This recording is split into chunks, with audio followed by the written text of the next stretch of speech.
अखिलेश जी की प्रशंसा करूंगा कि उन्होंने उस काले स्याह पक्ष की कभी दोबारा चर्चा नहीं की। 30 अक्टूबर 1990 और 2 नवंबर 1990 वो बहुत दुखद दिन है, चर्चा नहीं करना चाहिए। अनिल दुबे जी भी मेरी बात से सहमत होंगे। हम लोगों ने वो दौर देखा है आंखों से, सरयू में लाशें तैर रही थी, रक्त बह रहा था, उसकी चर्चा करनी चाहिए राजनीतिक लोगों को। और वो भी इस समय जब पूरा देश राम राम कह रहा है। आपको किसने कहा आप आके छाती ठोक रहे हैं, बहादुर बन रहे हैं कि हाँ ठीक गोली चलवाई? अच्छा, मैं सिर्फ प्रणाम कर सकता हूं ऐसे लोगों को। और फिर वो लोग ये कहते हैं शांति और यादव जी, फिर वो लोग ये भी कहते हैं कि शांति और सद्भाव बनाए रखना जाना चाहिए। हमने गोली ठीक चलवाई ये बोलने के बाद शांति और सद्भाव बनाए रखना चाहते हैं? दुनिया का कोई और देश होता वहां आप बहुसंख्यक लोगों की आस्था पर गोली चलवा देते तो आपको राजनीति करना भूल जाते, चुंगी का चुनाव नहीं लड़ पाते कभी जिंदगी में।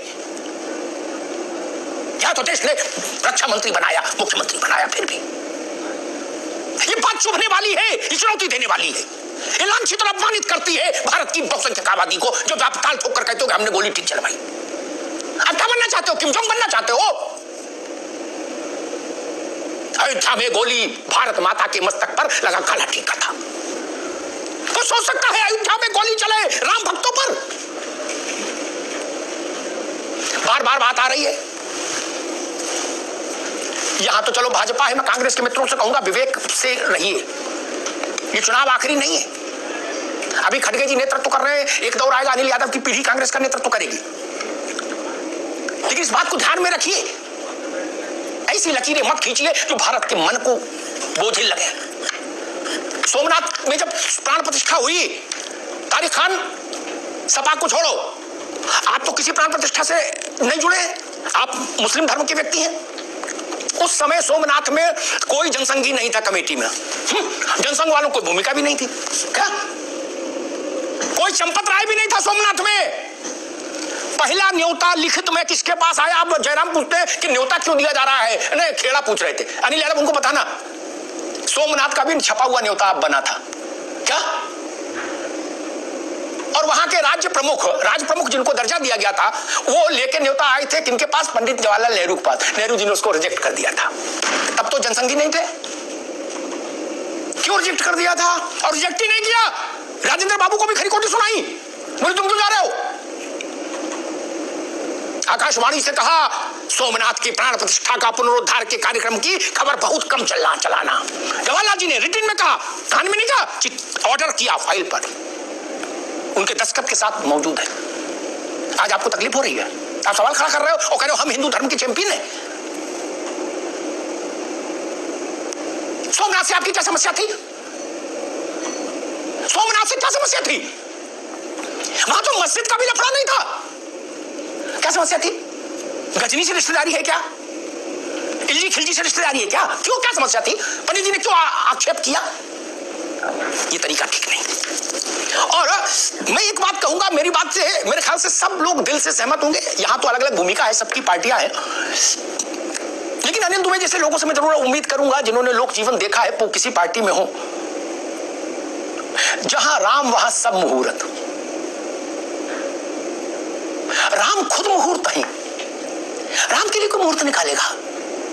राम से नक्षत्र है, राम से ग्रह है, राम से काल की गति है, राम की कृपा से काल पुरुष है। राम का मुहूर्त तो बाबा सन्यासी निकालेंगे। तुलसीदास ने कहा कि जब प्रभु प्रगटे, दुबे जी जब भगवान प्रगटे तो मुहूर्त निकाल के तो प्रगटे नहीं थे।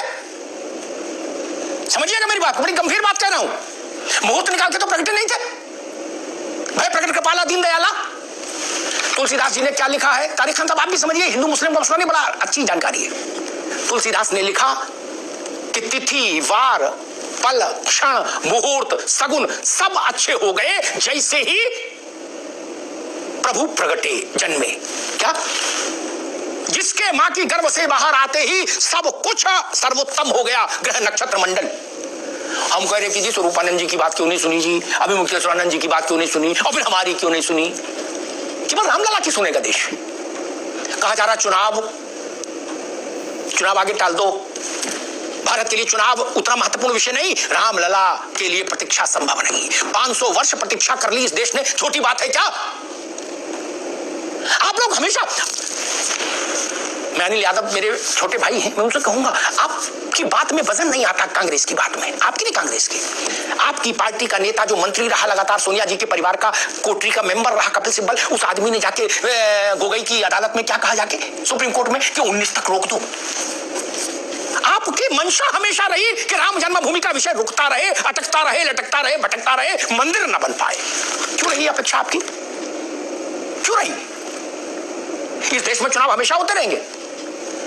तारिक भाई अभी रोक भी देते, 26-27 में फिर चुनाव है, फिर चुंगी का चुनाव है, फिर ग्राम प्रधानी का चुनाव है, चुनाव का घोड़े के बिछाएं।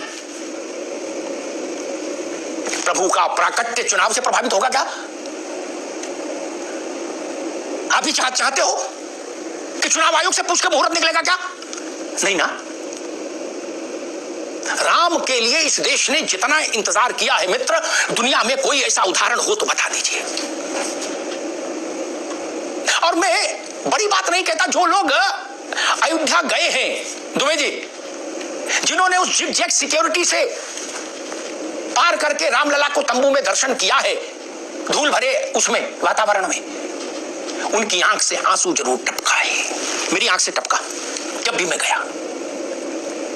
कि जिनको हम जगत का पालनहार कहते हैं, जिनको हम भारत की आत्मा कहते हैं, वो इस दुर्दशा में बैठे कि स्टूल पर एक टेबल फैन रखा है।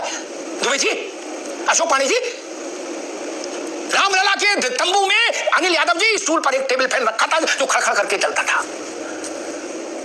तंबू की रस्सी बदलवाने के लिए कमिश्नर साहब क्या अर्जी लगानी पड़ती थी।